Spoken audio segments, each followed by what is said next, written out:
The observation deck of the Celestial Judgment stretched across half a kilometer of reinforced titanium and transparent crystalline viewing ports. Fleet Admiral Torvin Krell stood motionless, his seven-fingered hands clasped behind his broad, scaled back as he gazed upon the assembled armada.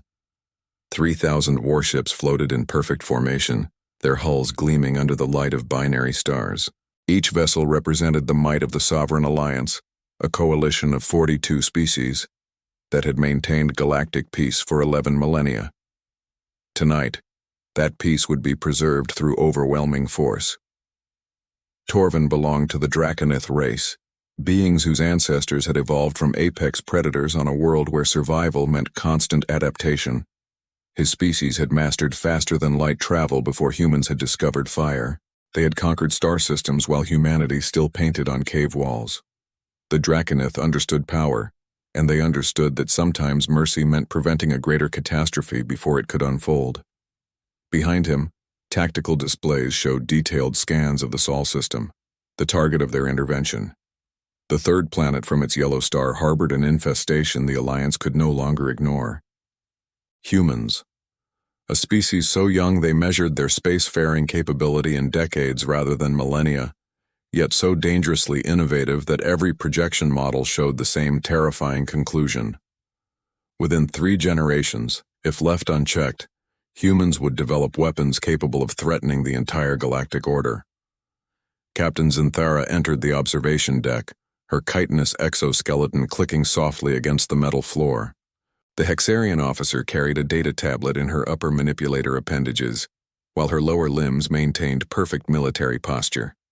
Zinthara had served under Torvin for 20 cycles, and he trusted her judgment implicitly. "Admiral, the final assault groups have reported ready status," she announced, her translator converting her species' chemical communication into standard galactic common. "Our intelligence network confirms the humans remain completely unaware of our approach. Their most advanced detection systems can barely monitor their own planetary orbit." Torvin nodded slowly, though something troubled him. He had studied the intelligence reports extensively during their 6-week journey. Humans were indeed primitive by Alliance standards, but their progress curve was unprecedented. In just 200 years, they had advanced from steam engines to quantum computers. They had survived 2 global wars that should have rendered their planet uninhabitable, yet emerged stronger and more unified each time. "Show me their defensive positioning," Torvin commanded.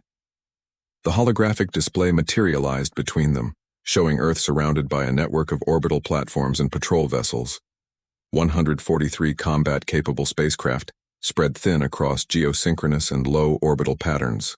Primitive railguns, chemical propulsion missiles, and early-generation energy weapons. It was nothing that could penetrate Alliance shielding, nothing that posed any real threat to ships designed to withstand solar radiation and navigate asteroid fields at relativistic speeds. "They cluster around population centers," Zinthara observed, protecting their cities rather than adopting offensive postures. "It demonstrates emotional thinking rather than tactical logic." "Or it demonstrates they value their civilians," Torvin replied quietly. "That is not necessarily a weakness." Zinthara's antennae twitched in surprise. "Admiral, surely you do not question the mission parameters?" The Council was unanimous in their assessment. Humans represent a clear and present danger to galactic stability. "I question nothing," Torvin said, though even as the words left his translator, he knew they were not entirely true. "But I have commanded fleets for 60 years, Captain. I have seen what happens when we underestimate an enemy based on technological disparity alone." The Hexarian officer remained silent, waiting for her superior to elaborate. 20 years ago," Torvin continued, "we pacified the Corathan system. Do you remember? They had no shields, no plasma weapons, no understanding of quantum mechanics. We expected complete surrender within 3 solar cycles. The campaign lasted 2 years, Zinthara recalled. They adapted faster than predicted, created improvised weapons from industrial equipment, turned their mining explosives into ship killers. Exactly. And the Corathans were a peaceful merchant culture before we arrived. These humans are different. They have spent their entire recorded history perfecting the art of warfare, Every intelligence brief shows a species that thrives on challenge, that innovates under pressure, that refuses to accept defeat even when logic demands it. Torvin pulled up a particular file on the tactical display, one he had reviewed dozens of times. It showed human history, compressed into key military conflicts: the Roman legions, the Mongol hordes, the trench warfare of their first global conflict, the nuclear standoff that defined their 20th century, the recent unification wars that brought all human nations under a single military command. "Look at this pattern," he said, highlighting specific data points. Every time humans faced extinction-level threats, they became more dangerous, more creative, more unified. War is not an aberration in human culture, Captain. It is their crucible. It is how they evolve. Zinthara processed this information, her multiple eyes reflecting the holographic data. "Then you believe the Council made an error in judgment?" "I believe the Council is acting on incomplete information," Torvin replied carefully. "But orders are orders. We have our mission, and we will execute it with precision and honor." The tactical display updated, showing the fleet's current position. They were approaching the edge of the Sol system, preparing to drop out of faster-than-light travel. In 3 solar cycles, they would achieve Earth orbit. In 4, the first bombardment would begin. By week's end, human military capability would be reduced to rubble, and the survivors would be integrated into the Alliance as a supervised, controlled member species. It was a proven strategy. It had worked on 17 previous occasions. It would work again.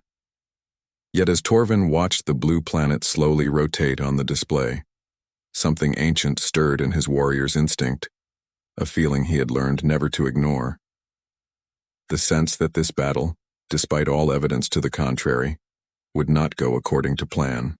"Begin final approach protocols," he ordered. "All ships maintain combat readiness. I want reconnaissance drones deployed the moment we enter normal space. No surprises." "Understood, Admiral." Zinthara departed to relay the commands, leaving Torvin alone with his thoughts and the silent armada. Somewhere on that distant blue world, humans went about their daily lives, completely unaware that an overwhelming force approached with the intention of destroying their civilization. They could not know that their fate had already been decided by beings they had never met, in chambers they did not know existed. But soon, Torvin thought, they would understand. Soon they would learn their place in the galactic order. Soon, humanity would be humbled, pacified, and controlled. The fleet admiral only hoped that soon would arrive before those dangerous, innovative, war-loving humans surprised everyone, including themselves. What do you think happens next? Let me know your theories in the comments. Thanks for watching.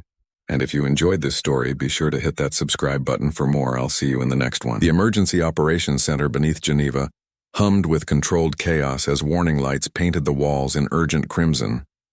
General Harrison Webb stood at the central command platform, his weathered hands gripping the railing as he processed the impossible data streaming across 36 screens. 58 years of military service had prepared him for many scenarios. But nothing quite like this. "Confirm the readings," he ordered, his voice steady despite the adrenaline coursing through his veins. Lieutenant Daniels, a young astrophysicist on loan from the civilian space program, frantically checked her calculations for the 3rd time. Her fingers danced across holographic interfaces as numbers cascaded down her displays. "Readings confirmed, sir. Multiple gravitational anomalies detected at the edge of the Kuiper Belt. The signatures match theoretical faster-than-light emergence patterns. Whatever came out of hyperspace, it's massive. Initial count suggests 3,000 distinct objects, each ranging from frigate to dreadnought class, based on mass displacement. 3,000 ships. The entire United Earth Defense Fleet numbered 143 vessels, most of which had been commissioned within the last 5 years. Webb had commanded forces through the unification wars, had seen the worst of human conflict, but this was different. This was first contact, and it was arriving with overwhelming military force. "Time until they reach Earth orbit?" Webb asked. "At their current velocity, 72 hours, sir." Commander Okoye, Webb's second-in-command and the architect of Earth's defensive grid, stepped forward. The tall Nigerian officer had earned her position through brilliant tactical innovation during the African Continental Defense Initiative. Her mind worked in layers, always seeing 3 moves ahead. "General, we need to assume hostile intent. No peaceful exploration fleet travels with that kind of firepower." "Agreed," Webb said. "Activate Protocol Omega. I want every defense platform online, every ship scrambled, and every civilian shelter prepared. We go to maximum readiness across all sectors." The command center erupted into coordinated action. Officers relayed orders to military installations scattered across Earth and throughout near-orbital space. Within minutes, the entire planet knew that humanity was no longer alone in the universe, and that their new neighbors had arrived carrying weapons. On the lunar base Armstrong Station, Colonel Teresa Nakamura received the alert while overseeing the final tests of Project Prometheus. The experimental weapons platform had been rushed through development in just 18 months, a testament to human ingenuity when faced with potential extinction. The theory was elegant but untested. If conventional weapons couldn't penetrate advanced shielding, perhaps weapons that manipulated fundamental forces could. "How close are we to operational status?" she asked Dr. Richard Foster, the physicist who had designed the gravity lance technology. Foster wiped sweat from his brow, his British accent thickening with stress. "We've completed 92% of testing. The mathematics are sound, the power generation is stable, but we've never fired it at full capacity.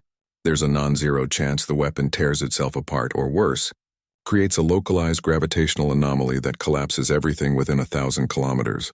Can it punch through energy shields? In theory, yes. Shields deflect or absorb energy. Gravity lances manipulate space-time itself. There's nothing to deflect. But Teresa, we're talking about weaponizing the same forces that hold galaxies together. One miscalculation, and we could cause more damage than any alien invasion." Nakamura looked out the observation window at Earth, a blue marble hanging in the velvet darkness.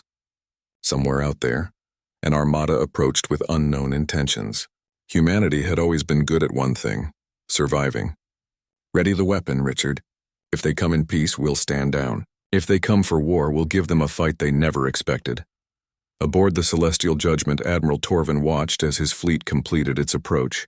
The blue planet grew larger on the view screens, its cities twinkling like terrestrial stars against the night side. His reconnaissance drones had deployed successfully, mapping human defenses with precision. Everything matched intelligence predictions: primitive, manageable, insignificant. "Admiral, we're receiving electromagnetic transmissions from the planet," Zinthera reported. "Multiple languages, all translating to variations of the same message. Identify yourselves and state your intentions." "They're attempting communication," Torvin observed. "That's optimistic of them. Respond with standard pacification protocol.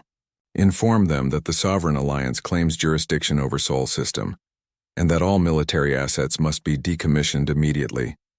They have 6 hours to comply." The message was transmitted, converted into radio waves that crawled across space at the speed of light. The response came faster than expected, suggesting the humans had anticipated conflict and prepared statements in advance. "They're refusing." "Admiral," Zinthara said, surprise evident in her chemical signatures. The transmission reads, "This is General Harrison Webb of the United Earth Defense Council. We recognize no authority over sovereign human territory. Your presence constitutes an act of war. Withdraw immediately or face consequences." Scattered laughter echoed across the bridge. Several officers from various species found the human response absurd. Face consequences? With what? Their primitive kinetic weapons and chemical explosives? But Torvin did not laugh.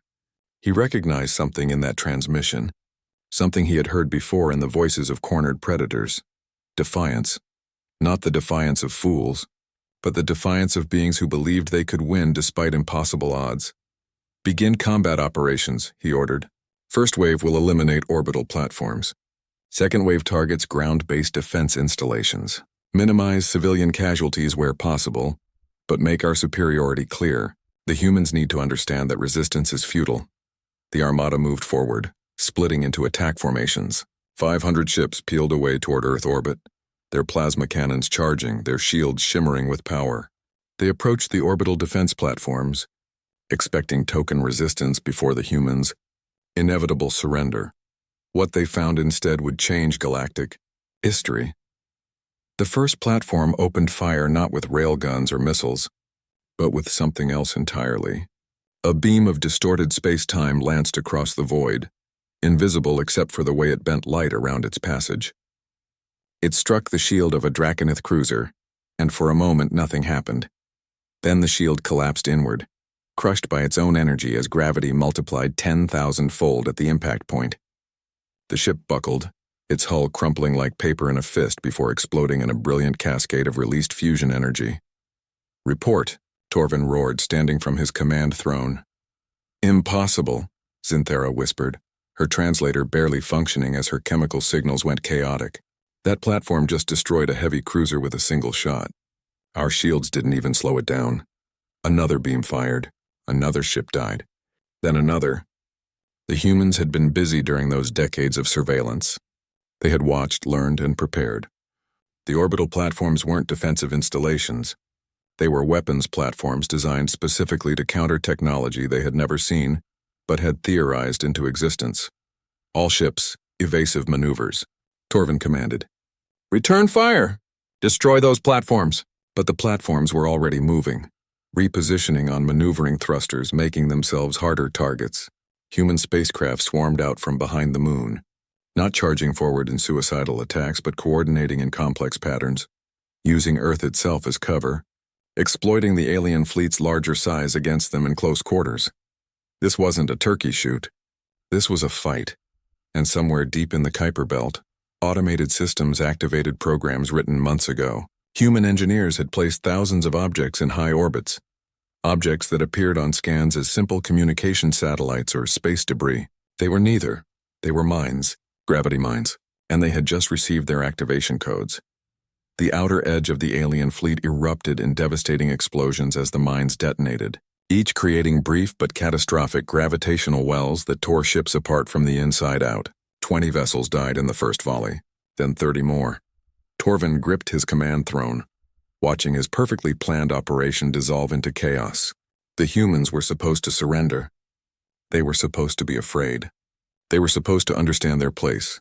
Instead, they were fighting back with weapons that shouldn't exist, using tactics that suggested they had been preparing for this exact scenario for years, as if they had known the alliance would come, as if they had been waiting. "Get me a tactical assessment," Torvin demanded. "How many ships have we lost?" 112 and counting, Admiral," Zinthera replied, her voice hollow with shock. "The humans are targeting our command ships specifically. They're analyzing our formations in real time and adapting their strategies. Sir, they're learning during the battle. Of course they were. That's what humans did. They adapted. They innovated. They survived." For the first time in 60 years of command, Admiral Torvin Krell felt something he thought he had forgotten. Fear. The battle raged across Earth orbit like a storm of fire and fury. General Webb watched the tactical displays with grim satisfaction, as human forces executed maneuvers they had drilled for 3 years. Ever since the deep space monitoring arrays first detected anomalies suggesting they were being watched, humanity had always excelled at one terrible skill: preparing for the worst while hoping for the best. "General, the lunar batteries are reporting successful hits on 17 enemy capital ships," Commander Okoye reported, her voice carrying cautious optimism. "Our gravity lance technology is performing beyond projections. The alien shields are completely ineffective against spatial distortion." Webb allowed himself a brief moment of pride. When Dr. Foster had first proposed the gravity lance concept, most military advisors dismissed it as science fiction. But Webb had learned during the unification wars that desperation breeds innovation. Humanity had spent decades watching the stars, knowing that someday someone might notice them back. When they finally detected the surveillance, when they realized contact would not be peaceful, every resource had been redirected toward a single goal: survival. "Casualties?" Webb asked, though he dreaded the answer. "Platform 7 is destroyed. Platform 12 is venting atmosphere but still operational. We've lost 23 ships, most from the outer patrol groups." Okoye paused, her jaw tightening. "Estimated crew losses are 4,800 personnel. 4,800 souls. Mothers, fathers, sons, daughters. People who had signed up to defend Earth, never truly believing they would face an enemy from beyond the stars." Webb felt the weight of each loss, but he could not let grief cloud his judgment. Not yet, not while the battle still raged. Their formations are adapting, Okoye continued. They're spreading out, making themselves harder targets for the gravity lances. And General, their firepower is devastating. When they do hit our ships, there's nothing left. Their plasma weapons operate at temperatures we can barely measure. Then we don't let them hit us, Webb said. Order all ships to execute Protocol Nightshade. We use the debris field from destroyed vessels as cover. We stay mobile, stay unpredictable, make them work for every shot. Colonel Nakamura's voice crackled over the secure channel from Armstrong Station. General Webb, we've analyzed their fleet composition. There are at least 40 different ship designs, suggesting a coalition force. They're not communicating on open channels, but we're detecting encrypted faster-than-light transmissions. They're coordinated but not unified. That's a weakness we can exploit. Explain, Webb demanded. Different species means different tactical doctrines. Watch the screen. Nakamura transmitted her analysis directly to the command center displays. See how the insectoid ships prefer swarm tactics, while the reptilian vessels favor direct assault? They're a coalition that's never fought together against serious resistance. Their coordination is breaking down under pressure. Webb saw it immediately. The alien fleet, so overwhelming in numbers, was starting to fragment. Ships clustered by species rather than tactical necessity. Communication delays caused gaps in their formations. They had expected an easy victory, and when faced with unexpected opposition, their unified front was cracking. Exploit it, Webb ordered. Target the gaps between different fleet groups. Force them to choose between protecting each other or maintaining their own formations. Divide and conquer. Aboard the Celestial Judgment, Admiral Torvin struggled to maintain control as his carefully planned operation spiraled into chaos. His displays showed losses mounting faster than any computer model had predicted. Worse, the humans were not fighting with desperate bravery but with calculated precision. Every move suggested planning, preparation, purpose. Admiral, the Hexarian contingent is requesting permission to withdraw to defensive positions, Zinthara reported, her chemical signals betraying barely controlled panic. The Corund vessels are ignoring formation protocols and engaging in individual combat. Our fleet cohesion is collapsing. Denied, Torvin roared. All ships will maintain attack postures. We still outnumber them 20-1. Overwhelming force will prevail. But even as he spoke, Torvin knew he was lying to himself. Numbers meant nothing if your weapons could not reach the enemy, while theirs tore through your defenses like paper. He had fought 12 campaigns, conquered 17 worlds, and never once faced an enemy that could match Alliance technology. The humans were not matching it. They were circumventing it entirely. A priority transmission interrupted his thoughts. High Command, calling from the Alliance capital world 6,000 light-years away. Torvin accepted the connection, and Ambassador Zethor's face materialized in holographic form. Admiral Torvin, we are monitoring your tactical situation, Zethor said, his scaled features tight with concern. The Council is alarmed by your casualty reports. You assured us this would be a swift pacification. The humans possess weapons we did not anticipate, Torvin replied, fighting to keep his voice steady. They have been preparing for our arrival. Someone warned them, or they deduced our intentions and developed countermeasures specifically designed to defeat our technology. That should be impossible. They have no contact with other species, no access to galactic databases, no framework for understanding our capabilities. And yet here we are, Ambassador. Torvin gestured at his tactical display, where another Alliance vessel exploded in silent fury. They are fighting not with superior technology but with superior adaptation. Every tactic we employ they counter within minutes. They are learning faster than we can adjust. Zethor was silent for a long moment. The Council is convening an emergency session. In the meantime, Admiral, you are authorized to employ any means necessary to complete your mission. The Alliance cannot appear weak before a primitive species. If humans are allowed to resist successfully, other subjugated worlds may find courage to rebel. The transmission ended, leaving Torvin alone with his failures and his fears. He had been given carte blanche to use any weapon in the Alliance arsenal. That meant planet-killing ordnance, biological weapons, technologies banned by galactic convention because of their horrific effectiveness. But something stopped him from giving that order. Perhaps it was professional pride, refusing to win through atrocity what skill could not achieve. Perhaps it was respect for an enemy that fought with such ferocity and intelligence. Or perhaps it was the growing realization that humans were not the threat the Council feared. They were something far more dangerous. They were survivors who refused to accept defeat. They were innovators who turned disadvantages into weapons. They were warriors who had spent 10,000 years perfecting the art of overcoming impossible odds. They were, Torvin realized with dawning horror, exactly what his own species had been millennia ago, before peace and prosperity had made them soft. New contacts, Zinthara suddenly announced. Multiple ships emerging from the outer system. Readings suggest they launched weeks ago, hidden in the asteroid belt and Kuiper regions. General, there are thousands of them. They're crude, barely more than fusion drives attached to kinetic impactors, but at these speeds and numbers. They're missiles, Torvin finished. The humans built thousands of automated missiles and hid them in deep space. They knew we would come. They knew exactly where we would emerge from faster-than-light travel. They have been waiting for us. The automated swarm descended upon the Alliance fleet like locusts. Each missile carried no warhead, needing none. At relativistic speeds, simple mass became a devastating weapon. Alliance point defense systems, designed to counter sophisticated threats, struggled to track and destroy such primitive but numerous targets. Ships died. Hundreds of them, torn apart by kinetic impacts that released energy equivalent to nuclear detonations. The carefully organized armada dissolved into scattered groups fighting for survival rather than conquest. And through it all, human forces pressed their advantage. They had known they could not win through superior technology.